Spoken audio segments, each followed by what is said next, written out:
ሰላም ጤና ይስጥልን አድማጭ ተመልካቾቻችን ጥር 2 2018 ዓ.ም ዕለታዊ መረጃዎችና ዘገባዎችን ይዤ መጥቻለሁ። መረጃና ዘገባዎችን እየተከታተላችሁ አብራችሁ እንድትቆዩ ነው በአክብሮት የምጋብዛችሁ። በሰዓት የተለያዩ መረጃዎችን ይዣለሁ። ከያዝኳቸው መረጃዎች መካከል ጽምዶን በተመለከተ እንደዚሁ አዲስ መረጃ ይዣለሁ። በህወሓትና በኤርትራ መንግስት መካከል ተጀምሮ የነበረውን ጽምዶ የተባለውን ግንኙነት በተመለከተ አዲስ መረጃ አለ። ይህ መረጃ እንግዲህ ከ12 ተከታታይ ጉዞዎች በኋላ ጽምዶ አሁን ምን ላይ ይገኛል የሚለውን በተመለከተ አዲስ መረጃዎች ወጥተዋል። በዚህ ቀጠና ያሉትን መረጃዎች ጨምሮ ህወሓት የሚቀጥለውን የካቲት 11 የህወሓትን 50ኛ ዓመት የምስረታ በዓል የማከብረው በወልቃይት ቀጠናን በመቆጣጠር ነው በሚል ወታደራዊ ዝግጅትና የመካናይዝድ ስምሪት መስጠቱንም የሚያሳዩ መረጃዎችን ጨምሮ የተለያዩ ዝርዝር ዘገባዎችን ይዣለሁ። ወደ ግንባር መረጃዎች ስንሄድ በፋኖና በመከላከያ አድማ ብተና መካከል በሚደረገው ውጊያም እንደዚሁ ያለውን አጠቃላይ አሁን ሁኔታ በተመለከተ ዝርዝር መረጃዎችን ይዣለሁ። በተለያዩ አካባቢዎች ውጊያዎች እየተደረጉ መሆናቸውን የሚያሳዩ መረጃዎች አሉ፣ የምሰሟቸው ይሆናል። ከነዚህ መረጃዎች ባሻገር እንደዚሁ የአፍሪካ ቀንድን የተመለከተ ዲፕሎማሲያዊ፣ ወታደራዊ መረጃዎችንም እንደዚሁ አካትቻለሁ፣ የምትከታተሏቸው ይሆናል። የዓለም ፖለቲካ በተለዋጭ ፍጥነት እየተለዋወጠ ነው የሚገኘው። ከዛ ዝቅ ሲልም እንደዚሁ የቀይ ባህር ቀጠና፣ ከዛ እንደገና ጠጋ ሲል የአፍሪካ ቀንድ፣ ከዛ ባሻገር ደግሞ የኢትዮጵያ ሁኔታ እንደዚሁ በየቀኑ በተለዋጭ ውጫዊና ውስጣዊ የፖለቲካ ሁኔታዎች ውስጥ ነው የሚገኘው። ከዚህ ጋር በተያያዘ የአፍሪካ ቀንድ ላይ ያለውን አዳዲስ የወጡ ሁለት መረጃዎች አሉ። እነዚህ ምንድነው አንድምታቸው? በአፍሪካ ቀንድ ላይ የፖለቲካ የኃይል ወታደራዊ አሰላለፍና የኃይል ሽኩቻ ላይ ምን ሊያመጡ ይችላሉ? አሁን እየተፋለሙ የሚገኙትና ፍጥጫ ውስጥ ያሉት ኃይሎች ወደ ጦርነት ቢገቡ በቀጥታና በተዘዋዋሪ ከዚህ ጉዳይ ጋር ምን ያገናኘዋል የሚለውን የሚያሳይ እንደዚሁ አዳዲስ መረጃዎችንም ይዣለሁ። እንድትከታተሉ ነው በአክብሮት የምጋብዘው።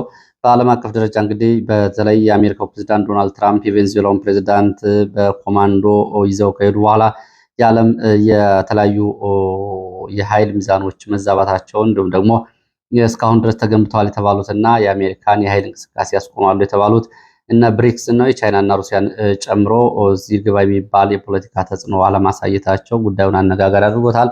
በርካታ የኢራንና የቻይና ወዳጅ የሆኑ ሀገራት እንደ ኢራን ያሉ ኩባ አሁንም ስጋት ውስጥ ገብተዋል። ዶናልድ ትራምፕ በአስፈላጊ ያለውን እርምጃ ሊወስድብን ይችላል በሚል ከዚህ ጋር በተያያዘ ብሪክስ የሚባሉት ሀገራት ኢትዮጵያን ጨምሮ የባህር ላይ የባህር ጦር ልምምድ ለማድረግ እና ትርኢት ለማሳየት በደቡብ አፍሪካ መሰባሰባቸውንም የሚገልጽ መረጃዎች እየወጡ ነው የሚገኙት። እንግዲህ ይህንን በተመለከተ ኢትዮጵያ የባህር በር ሳይኖራት በዚህ በብሪክስ የባህር ኃይል ላይ እንዲሁም ደግሞ የጦር መርከቦች ልምድ ላይ ልትገኝ እንደቻለች የሚለው ጉዳይ ያው እንግዲህ በተደጋጋሚ አነጋጋሪ ሆኗል። ይህም በተመለከተ ካለው ቀጠናው የአፍሪካ ቀንድ ጋር እንደዚሁ የሚያያዝ ማሳያ መረጃ አለኝ። እሱን በማቅረብ እጀምራለሁ። ሀሳብ አስተያየቶችን አድርሳችሁኛል፣ በእጅጉ ነው የማመሰግነው። በሌላ ሰዓት በዝርዝር እመጣባቸዋለሁ። ከፋኖ አንድነት ጋር በተያያዘ ትላንትና እንግዲህ ቢበዛ በሁለት ቀናት ውስጥ የፋኖ አንድነት ይፋ ይደረጋል የሚለውን ጉዳይ በተመለከተና የፋኖ አንድነትን ለማደናቀፍ ከውስጥም ከውጭም ያሉ አጠቃላይ እንቅስቃሴዎችን በተመለከተ እንደዚሁም ደግሞ በፋኖ ውስጥ በመሆን ሰርጎ ገብነት ሚና እየተወጡ ይህንን በተለይ አንድነቱን ለማደናቀፍ ረጅም መንገድ እየሄዱ ያሉ በሁለት የተለያየ አጀንዳ የሚንቀሳቀሱ አካላትን በተመለከተም እንደዚሁ የተለያዩ መረጃዎች እየወጡ ነው የሚገኘው። ከዚህ ጋር በተያያዘና ሌሎች መረጃዎች እንደዚሁ እንግዲህ ወደፊት በዝርዝር የመለስባቸው ይሆናል። የፋኖ አንድነት በተመለከተ ለጠይቃችሁ ጥያቄ እንግዲህ የፋኖ አንድነት ወደ መገባደጃው ደርሷል። የፖሊት ቢሮ የህግና መተዳደሪያ ደንቦችን አጠቃላይ አወቃቀር ጨርሰው ወደ ምደባ ጫፍ ደርሰዋል። ራሳቸው እንግዲህ ጉዳዮች ተጠናቀቅ መግለጫውን ይፋ ያደርጉታል። በሱ ሰዓት ትሰማላችሁ። አሁን ግን በጥሩ ደረጃ ላይ መሆኑን የሚያሳዩ መረጃዎች ናቸው ያሉት። እንግዲህ የአፍሪካ ቀንድ አጠቃላይ ሁኔታን በተለይ በማየት ወደ ኢትዮጵያና እንደገና ደግሞ በኢትዮጵያ ውስጥ ያለውን አጠቃላይ ሁኔታ በተመለከተ በቅደም ተከተል እመጣለሁ። ከዛ በፊት እንግዲህ አፍሪካ ቀንድ ላይ ያንዣበበው አጠቃላይ ሁኔታ ምን ይመስላል የሚለውን ለማየት እንግዲህ ኤርትራ በኢትዮጵያ መንግስት በኩል በተለይ በአማርኛ ቋንቋ በሚሰራጩ የመንግስት ሚዲያዎች እና የመንግስት ደጋፊ በሆኑ የሚዲያ አካላት የሚሰራጨውን ፕሮፓጋንዳ በጽኑ ኮንናለች። ኤርትራ ፕሮፓጋንዳ እንግዲህ የሁለቱ ሀገራት ግንኙነትና የሰላም ስምምነት ድልድይ የነበረውን አጠቃላይ አፍርሶታል ብሏል። በኤርትራ በኩል የወጣው ጽሑፍ በሁለቱ ሀገራት መካከል የነበረው የሰላም ጅማሮ ሆን ተብሎ በብልጽግና በኩል ግንኙነቱ ተሰባብሮ እንዲወድቅ ተደርጓል ብሏል። በኤርትራ በኩል የወጣ ጽሑፍ ይህም የሆነው የብልጽግና መንግስት በአማርኛ ቋንቋ በሚያሰራጨው እና በሚያስፋፋው ፕሮፓጋንዳ እና ጸረ ኤርትራ ዘገባና እንዲሁም ደግሞ የሱ ደጋፊ የሆኑ ሚዲያዎች ሆን ብለው በኤርትራ ላይ የስነልቦና ጦርነት በመክፈታቸው የኤርትራን የሀገርነት ጉዳይ ህጋዊነት እንዳልሆነ አድርገው በመስራታቸው የሚያቀርቡት የፖለቲካ ትችት ሳይሆን ጨርሶ የኤርትራን ሀገርነት ጉዳይ ውድቅ ያደረገ የስነልቦና እና የሀገረ መንግስቱን ሁኔታ አደጋ ላይ የጣለ ነው በሚል ዓላማቸውም ተስፋፊነትን መሰረት ያደረገ ነው። ቀጣዩም ይሄ በምስራቅ አፍሪካና በአፍሪካ ቀንድ አደጋ ይዞ እየመጣ ያለው ጉዳይ ነው በሚል ረጅም ጽሁፍ ወጥቷል በኤርትራ በኩል። ይህ ጽሁፍ እንግዲህ በተለይ የተፈጠረው ትርክቱና ፕሮፓጋንዳው የሁለቱ ሀገራትን መተማመን ጨርሶ ገድሎታል በሚል ርዕስ ስር የወጣ ጽሁፍ ነው። ጽሁፉ የወጣው ሬድሲ ቢኮም ተብሎ በሚጠራ የኤርትራ መንግስትን አቋም የሚደግፉ ጽሁፎች በሚታተሙበት ጽሁፍ ላይ ዛሬ የወጣው ጽሁፍ ነው ይህንን የሚያሳየው። ሌላው እንግዲህ አፍሪካ ቀንድ ላይ እንደዚሁ የተለያዩ የኃይል አስተላለፎችን የሚያሳዩ ሁለት መረጃዎችን የትላንትና የወጡትን በመመልከት በተለይ ከኢትዮጵያ ውስጣዊና ከቀጠናው ጋር ምን አይነት አሉታዊ አዎንታዊ ተጽዕኖ ይኖረዋል የሚለውን የሚያሳዩ ናቸው። ቀይ ባህርን በተለይ በቀይ ባህርና በአፍሪካ ቀንድ ቀጠና ወታደራዊ ውጥረትና በወታደራዊ ፍጥጫ በኃይል የበላይነቱን ለማሳየት የሚደረገው ሽኩቻ ቀጠናውን እየናጠው ይገኛል። የኢትዮጵያና የኤርትራ ጦርነት እንግዲህ በተለይ 2026 የዓለማችን አሳሳቢ ቋሚ አጀንዳ እንደሆነም እየተተነበየ ነው የሚገኘው። እንደ ኢንተርናሽናል ክራይሲስ ግሩፕ የመሰሉትና ፎሬን ፖሊሲ የመሳሰሉት የሀገራትን ግጭት ጦርነቶችን በተመለከተ የሚከታተሉ ተቋማት የጉዳዩን አሳሳቢነት በዝርዝርና በጥልቀት አሳይተዋል ከሁለት ቀናት በፊት። ይሄ በሆነበት ሁኔታ እንግዲህ ዩናይትድ አረብ ኤሚሬትስ፣ የተባበሩት አረብ ኤሚሬትስ፣ ሳውዲ አረቢያ፣ እስራኤል፣ ቱርክ በቀጥታና በተዘዋዋሪ በአፍሪካ ቀንድ ለቀይ ባህር ቀጠና ወታደራዊ ሽኩቻ መሪ ተዋናይ ሆነው እየመጡ ነው የሚገኘው። የወጡ መረጃዎችም ይህንን ነው የሚያሳዩት። ግብጽ የአባይ ፖለቲካን ስሌት በአፍሪካ ቀንድና ቀይ ባህር ቀጠና በጥምረትና በተናጠል ትርምሱን እየገፋች በትርምሱ ውስጥ ደግሞ የአባይን ፖለቲካ ፍላጎት ለማረጋገጥ እየሰራች ነው የምትገኘው። የቀይ ባህርና የአፍሪካ ቀንድ አጠቃላይ ግንኙነት እንግዲህ ከዚህ ጋር በተያያዘ ትላንትና የወጡት መረጃዎች ምንድናቸው የሚለውን ስንመለከት የአፍሪካ ቀንድን በተመለከተ ሁለት ወታደራዊ መረጃዎች የፖለቲካና ኃይል አስተላለፉን በአግባቡ የሚያሳዩ ናቸው የወጡት። አንደኛው ሳውዲ አረቢያ ለሱዳን በተለይ በጀነራል አልቡርሃን ለሚመራው ጦር ከፓኪስታን 1.5 ቢሊዮን ዶላር በጣም ከፍተኛ ገንዘብ ነው 1.5 ቢሊዮን ዶላር የሚያወጣ የጦር መሳሪያ ግዥ ልትፈጽምለት ነው የሚለው ነው። የጦር መሳሪያዎቹ ግዥ የውጊያ አውሮፕላኖችን፣ ተዋጊ ጀቶችን፣ ተዋጊ ዘመናዊ ድሮኖችን፣ የስልጠና አውሮፕላኖችን፣ ወታደራዊ ሎጂስቲክ ማጓጓዣ አውሮፕላኖችን እና ዘመናዊ የጦር መሳሪያዎችን ያካትታል። ለጀነራል አልቡርሃን በሳውዲ አረቢያ በኩል ከፓኪስታን የሚገዛው መሳሪያ ይህ የጦር መሳሪያ ግዥ በሳውዲ አረቢያ ውስጥ እና በሳውዲ አረቢያ ቀጠና በሳውዲ አረቢያ ሙሉ ወጪ የሚሸፈን ነው። ይሄ ገንዘቡ እንግዲህ ይቅርታ የሱዳን ጦር የአየር ኃይል አቅሙን ይሄ የጦር መሳሪያ የሚደርሰው ከሆነ አሁን ካለበት ከ40 እስከ 60% ያሳድግለታል የሚል ወታደራዊ አስተያየት ነው እየወጣ ያለው። ከ300 በላይ ድሮኖች በዚህ ግዥ የሱዳን ጦር ይታጠቃል። የሱዳን ጦር እንግዲህ ከአርኤስኤፍ ጋር እያደረገ ያለው ውጊያ በበላይነት እንዲያጠናቅቅ በሳውዲ አረቢያ የተደረገለት የጦር ድጋፍ ነው። አንዱ በምስራቅ አፍሪካ ያለው ጉዳይ ይሄ ነው።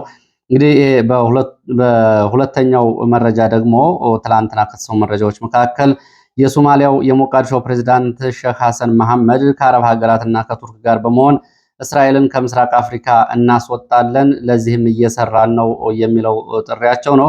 ይሄ እጅግ አደገኛ የሆነ ቀጠናዊ የኃይል አስተላለፍ ያለበት ጥሪና እቅድ መሆኑን ያው እንግዲህ አጠቃላይ ሁኔታው ግልጽ ነው። ቱርክና የአረብ ሀገራት በሶማሌላንድ እግሯን ያሳረፈችውን እስራኤል እንነቅላለን የሚለው ጥሪ ከኢትዮጵያና ከቀጠናው አንጻር ሌላ መዘዝ ይዞ የሚመጣ መሆኑ ያው ግልጽ ነው። አስተላለፉም እሱን ነው የሚያሳየው። እንግዲህ በእነዚህ በሁለቱ ዜናዎች ምስራቅ አፍሪካና የቀይ ባህር ቀጠና እንግዲህ በዚህ በኩል ከኢትዮጵያና ከኤርትራ ፍጥጫ ጋር ሲጨመር ምን ያመጣል፣ ምን ያገናኘዋል የሚለውን ስንመለከት እንግዲህ በዚህ ጉዳይ ላይ በተለይ ኢትዮጵያን የሚመራው ብልጽግና እየተከተለ ካለው አስተላለፍ አንጻር የውክልናና የውክልና ጦርነት የቀጥታና ተዘዋዋሪ አደጋ ይዞ ነው እየመጣ ያለው። የሱዳን ጦር በተለይ ጀነራል አልቡርሃን በሳውዲ አረቢያ ድጋፍ አርኤስኤፍን ሙሉ በሙሉ ቢያሸንፍ በሱዳን የውክልና ጦርነት ውስጥ እየተሳተፉ የሚገኙትና በእጅ አዙር ፈጥኖ ደራሽ ኃይሉን እየደገፉ ያሉት ዩናይትድ አረብ ኤሚሬትስ እና ኢትዮጵያ አብረው ተሸናፊ ይሆናሉ። ሳውዲ አረቢያና አጋሮቿ አሸነፉ ማለት ደግሞ ያው እንግዲህ በኢትዮጵያ እና በተደጋጋሚ እየተነሳ ካለው ጉዳይ አንጻር ምን ያገናኘዋል የሚለው የሚታይ ይሆናል።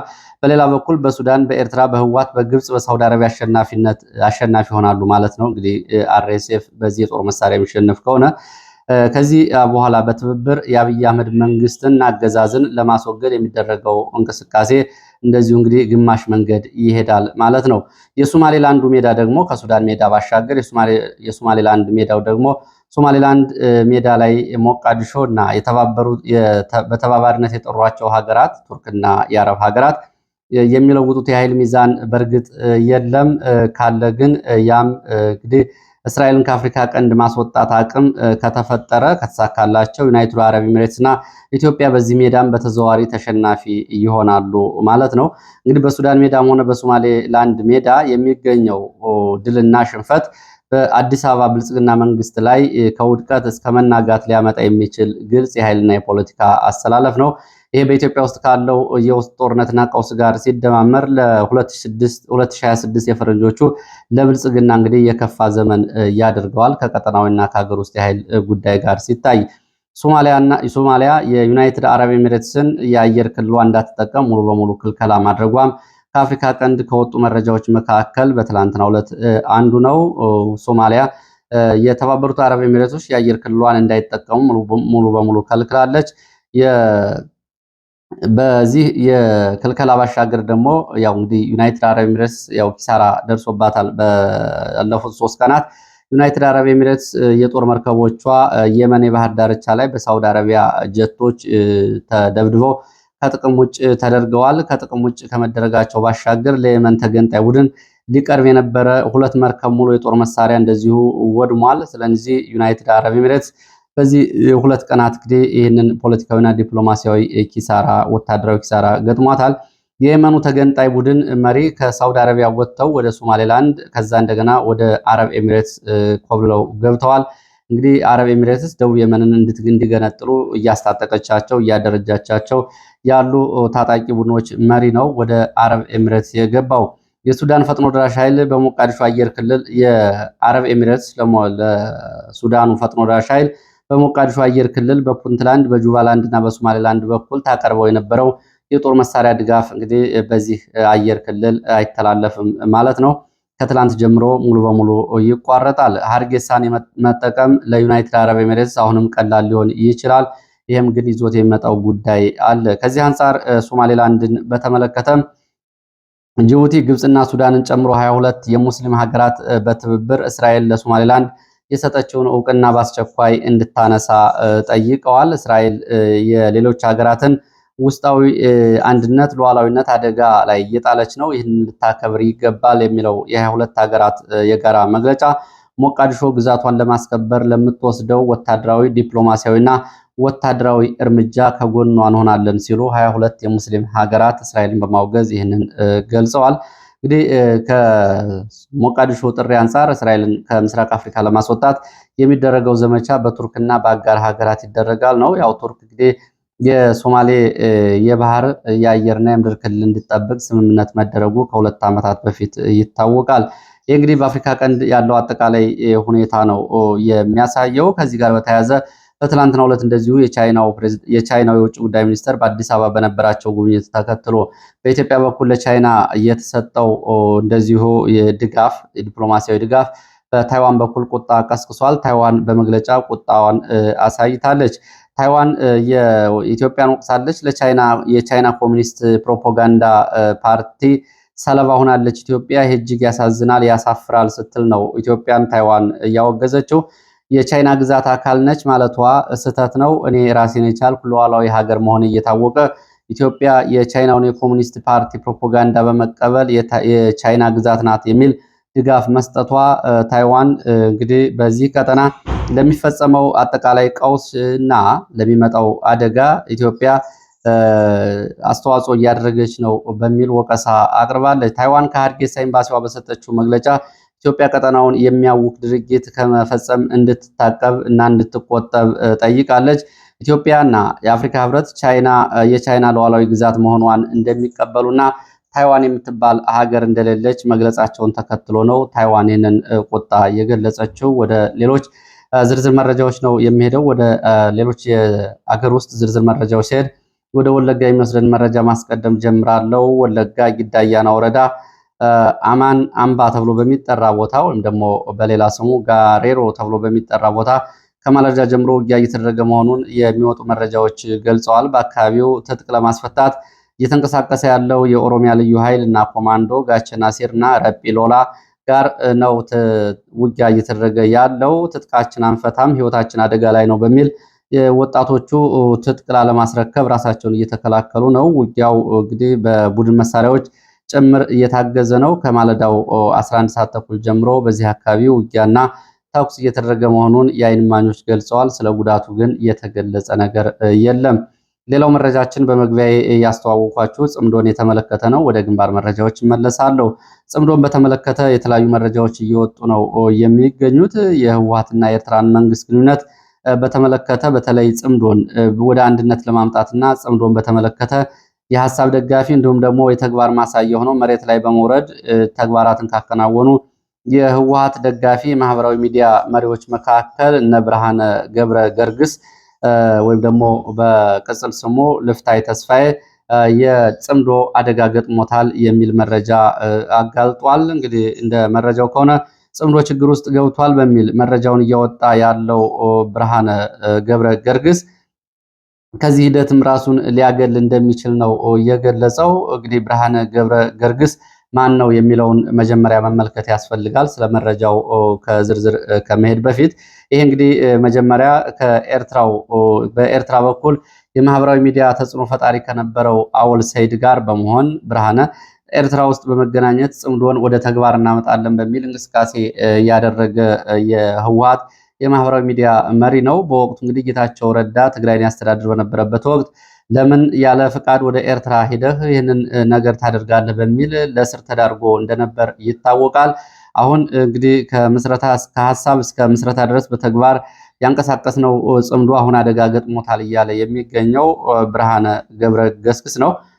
ብርሃነ ገብረ ግስ ነው። ይቅርታ እንግዲህ ስለስሙ እንግዲህ በማህበራዊ ሚዲያ ተጽዕኖ ፈጣሪ አወል ሰይድ ጋር ጽምዶን ይፋ ለማድረግ ከአንድ ዓመት ተኩል በፊት ኤርትራ ውስጥ መገናኘቱ ይታወቃል። በወቅቱ ጌታቸው ረዳ የትግራይ ጊዜያዊ አስተዳደር በነበረበት ወቅት ለቀናት መታሰሩ ይታወቃል። አሁን ይህንን ዋጋ የከፈለው ብርሃነ ጽምዶን በተመለከተ ካወጣቸው መረጃዎች መካከል አንደኛ ጽምዶ 12 ዙር የሚሆኑ ግንኙነቶችን በጥሩ ሁኔታ ሲሄድ መቆየቱን ገልጾ ሆኖም ከ12ኛ ዙር በኋላ ጽምዶ ችግር ውስጥ ገብቷል ብሏል። ጽምዶ ችግር ውስጥ የገባበትን ሁኔታ በተመለከተ ጽምዶ ዓላማው ተጠልፏል፣ ህገወጥ የግለሰቦች ጥቅም ሰንሰለት ሆኗል። ከዚህ ጋር በተያያዘ ዓላማው ስለተጠለፈ ከዚህ ጽምዶ ራሴን አገድላለሁ እያለ ነው የሚገኘው። ከህዳር አክሱም ጽዮን በኋላ ግንኙነቱ እንደ ወትሮው እንዳልሆነ ደርሼበታለሁ ሲልም ይህንን አጋልጧል።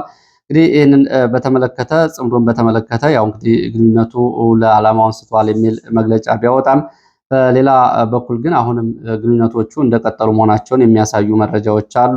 በዚህ አካባቢ ከተሰሙ መረጃዎች መካከል ከትግራይ በአስመራ በኩል ወደ ዱባይ ሊወጣ የነበረ 18 ኩንታል ወርቅ መጥፋቱ እንደዚሁ ከባድ ውዝግብ መፍጠሩም ተገልጿል። እንግዲህ ይህንን በተመለከተ ጉዳዩ የወርቁ መጠን ከፍተኛ ከመሆኑ አንጻር እንዲሁም ደግሞ በቀጠናው ያለውን አጠቃላይ ወታደራዊ ኢኮኖሚያዊ ጫና አስከትሎ ብዙ ጉዳዮች እየተነሱ ይገኛሉ። ሌላው ዛላምበሳ ላይ በህወሓትና በኤርትራ በኩል በትልቅ የጋራ መስጊድ ለመገንባት የተጀመረ እንቅስቃሴም እንደዚሁ መስተጓጎሉን የሚገልጽ መረጃ ወጥቷል። ለምን እንደተስተጓጎለና ለምን ዓላማ መስጊድ ሊገነባ እንደነበር በግልጽ አይደለም። አሁን ግን መስጊድ ግንባታው መስተጓጎሉን የሚገልጹ የውስጥ መረጃዎች ወጥተዋል። እንግዲህ የሁለቱን ሀገራት ህዝብ የኢትዮጵያን በትግራይ በኩል እንዲሁም ደግሞ የኤርትራን በዚህ ዛላምበሳ በኩል በጋራ ለማገናኘት ይገነባል የተባለ መስጊድ እንደነበር የሚገልጹ መረጃ ምንጮች ጉዳዩ ግን ከዚህ አለፍ ያለ እንደነበርና አሁን ግንባታው መቋረጡን ገልጸዋል። በአክቲቪስቶቹ በኩል ጽምዶ ከግንኙነቱ ከህዳር 21 ወዲህ ተቋርጧል የሚል መረጃ በተደጋጋሚ ቢያወጡም የህወሓት ጀኔራሎች ግን አሁንም ወደ ሱዳን እና ሌሎች ሀገራት በኤርትራ በኩል እየወጡ እየገቡ ፖለቲካዊ፣ ወታደራዊ ተግባራትን መቀጠላቸውን የሚያሳዩ ሌሎች መረጃዎች ግን አሁንም አሉ።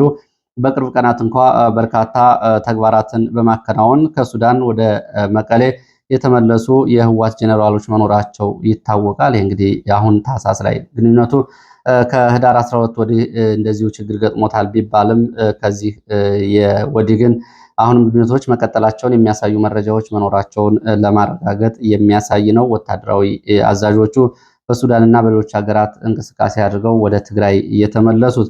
በሌላ መረጃ ህወሓት ከመጪው የካቲት 11 በፊት የወልቃይት ጠገዴ ላይ ወረራ ለመፈጸም ሙሉ ዝግጅት ማጠናቀቁ እንደዚሁ እየገለጸ ነው የሚገኘው። ከአካባቢው የሚወጡ መረጃዎች እንደሚያሳዩት ቀጣዩ የካቲት 11 የህወሓት ምስረታ 50ኛ ዓመት የሚከበረው ወይም ደግሞ ከመከበሩ በፊት ዘመቻ ወልቃይት እነሱ ምዕራብ ትግራይ እያሉ የሚጠሩት ተደርጎ ነው። ድባቡ በእጥፍ ድል መከበር ያለበት። ለዚህም አንደኛ ዙር የድሮን ኦፕሬተርና ጸረ ድሮን ቴክኒሻኖች ከሱዳን ስልጠናቸውን አጠናቀው ወደ ትግራይ እየገቡ መሆናቸው ያሳያል። ያው እንግዲህ ወደ ትግራይ እየገቡ ያሉት አሁን ጽምዶ የሚባለው አደጋ ገጥሞታል ቢባልም ግን በተግባር ግን ወታደራዊ እንቅስቃሴዎችና ስምሪቶች በዚህ ቀጠና መኖራቸውን የሚያሳይ ነው። ይሄ አርሚ 60 ተብሎ የሚጠራው የህወሓት የመካናይዝድ ኃይል ተጨማሪ መካናይዝድ እንዳዋቀርም እንደዚሁ እንቅስቃሴና ስምሪት ተሰጥቷል። ተጨማሪ መካናይዝድ በየግንባሮቹ በሶስት ዋና ዋና ግንባሮች እንዲዘጋጅ እንደዚሁ ስምሪት ተሰጥቷል። ወደ ግንባር መረጃዎች ከፋኖ ጋር የተያዙ መረጃዎች ስመጣ ወደ መቅደላ የሚወስደን መረጃ ነው የማስከትለው። በመቅደላ ወረዳ ከማሻ ከተማ አቅራቢያ በተደረገ ውጊያ ምሽቱን በዙ 23 የታገዘ ውጊያ ነው። በዚህ ውጊያ ጉዳት መድረሱ ተገልጿል። የዙ 23 ድብደባ ዛሬ ረፋድም እንደቀጠለ መሆኑን የዓይን እማኞች ገልጸዋል። ትላንትና ምሽት በነበረው ውጊያ በፋኖ በኩል ያጸፋ ምላሽ መሰጠቱን የሚገልጹት የመረጃ ምንጮች ዛሬ ማለዳ የተፈጸመው የዙ 23 ድብደባ ግን ምንም አይነት ያጸፋ ምላሽ አልተሰጠውም ብለዋል።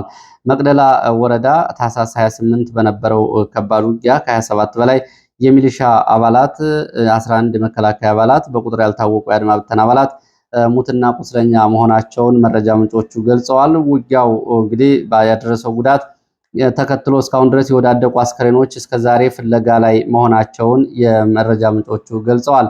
መከላከያ ወደ መቅደላ ማሻ መግባቱን ተከትሎ ጠፍተው የነበሩ የብልጽግና አመራሮች ተመልሰው እንደዚሁ ወደ መቅደላ መግባታቸውን የዓይን እማኞች ገልጸዋል። ሌላው ሰሜን ወሎ ነው። ዛሬ ውጊያ እየተደረገበት ያለው አንዱ ሰሜን ወሎ ነው። ሰሜን ወሎ ዳውንት ወረዳ ፋኖ በሶስት አቅጣጫ ከምሽት ጀምሮ ጥቃት መክፈቱን መረጃዎች ጠቁመዋል። በሶስት የተለያዩ ግንባሮች ትላንትና ምሽት የተጀመረው ተኩስ ዛሬም እንደዚሁ በተለያዩ አካባቢዎች ቀጥሏል። ጋግቢያ፣ ኩርባ ዙሪያ ባሉ በተለያዩ ቦታዎች ውጊያ መኖሩን የሚገልጹ መረጃዎች ወጥተዋል። በውጊያው የደረሰው ዝርዝር ጉዳት አልታወቀም የሚሉት የመረጃ ምንጮች ይህንን ተከትሎ ግን የገበያ እንቅስቃሴና ሌሎች አጠቃላይ እንቅስቃሴዎች በውጊያ ምክንያት ቆመዋል የሚል መረጃ እንደዚሁ ይፋ። መቅደላ አካባቢ የወጡት ሌላ ተጨማሪ መረጃዎች አሉ፣ እነሱን አደርሳለሁ። መቅደላ አካባቢ የተገኘው ሌላ ተጨማሪ መረጃ አዲጉያ ተብሎ በሚጠራ ቦታ በፋኖ እና በአድማ ብተና መካከል በተደረገ ውጊያ እንደዚሁ ጉዳት መድረሱ ነው የታወቀው። ፋኖ ማሻ ከተማን መልሶ ለመያዝ ጥቃት መክፈቱን ተከትሎ ውጊያ ተደርጓል። በውጊያው የአድማ ብተና አባላት ሙትና ቁስለኛ ሆነዋል። እስከ ምሽቱ 1 ሰዓት ድረስ በቀጠለው ውጊያ በፋኖና በሲቪሊያን ላይ የደረሰው ጉዳት ግን በዝርዝር አልታወቀም። በተመሳሳይ እዚሁ ሰሜን ወሎ ዳውንት ኩርባ ቦዳ ተብሎ በሚጠራ ቦታ በተደረገ ውጊያ በቁጥር ያልታወቀ የመከላከያ አድማ ብተናና ሚሊሻ አባላት ጉዳት ሲያስተናግዱ በፋኖ በኩልም እንደዚሁ መጠነኛ ጉዳት መኖሩን የመረጃ ምንጮቹ ገልጸዋል። የጉዳት መጠኖቹ በዝርዝር አልታወቁም። 18 የሚደርሱ የፖሊስ የሚሊሻና የአድማ ብተና አባላት እንደዚሁ ከግዳጅ ቀጠናቸው በመውጣት ዛሬ በዚህ በዳውንት ቀጠና ወደ ፋኖ ተቀላቅለዋል። ይሄ ማለት እንግዲህ አብዛኛው የወረዳው ሚሊሻ እንደማለት ነው ብለዋል የመረጃ ምንጮቹ።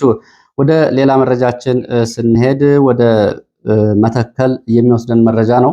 በመተከል ቀጠና እንደዚሁ እንግዲህ በተደጋጋሚ በተለይ በቀይ እያሉ በሚጠሯቸውና ቀለምን መሰረት ያደረገው ጥቃት ተጠናክሮ መቀጠሉን የሚያሳይ መረጃ ነው። በመተከል ዞን ዳንጉር ወረዳ የጉምዝ ታጣቂዎች አሰቃቂ ጭፍጨፋዎችን መፈጸማቸው ታውቋል። ታህሳስ 27 2018 ረፋድ ላይ ወደ መኖሪያ መንደሮች በመዝለቅ ነው ታጣቂዎቹ ጭፍጨፋ የፈጸሙት። በመኖሪያ መንደር በመግባት እንዲሁም ደግሞ መንገድ ላይ ያገኟቸውን እነሱ ቀይ እያሉ የሚጠሯቸውን ሰዎች ሰብስበው ወደ ጫካ ወስደው በማገት ጭፍጨፋ ፈጽመዋል።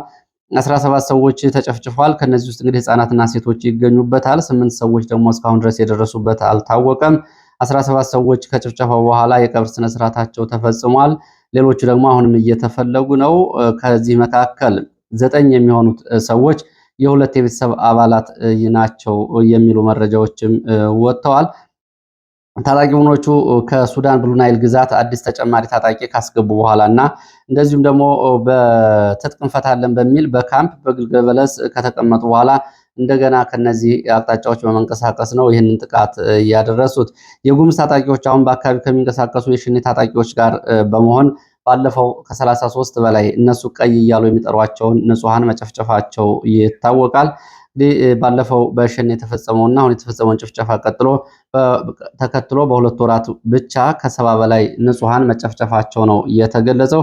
ባለፈው ታህሳስ 27 2018 ከ4 ቀናት በፊት የተደረገውን ጭፍጨፋ ተከትሎ ከ1000 በላይ ሰዎች እንደዚሁ አካባቢውን ለቀው መፈናቀላቸው ነው የታወቀው። በአካባቢው ለሚገኝ ፌዴራል ፖሊስ እና እንደዚሁ መከላከያ በተደጋጋሚ ሪፖርት ብናደርግም እስካሁን ድረስ የተሰጠን በቂ ምላሽ የለም በሚል ሰዎቹ ከባድ የሆነ የደህንነት ችግር ውስጥ መግባታቸውን እየገለጹ ነው የሚገኙት። ለዚህ ሰዓት የነበሩ መረጃዎች እነዚህ ናቸው። ከሀገር ውስጥም ከውጭም ያሰባሰብኳቸው መረጃዎች ከመጨረሻው ስለተከታተላችሁ በእጅጉ አመሰግናለሁ። በሌላ ተመሳሳይ መርሃ ግብር እንገናኛለን። ከሚሴ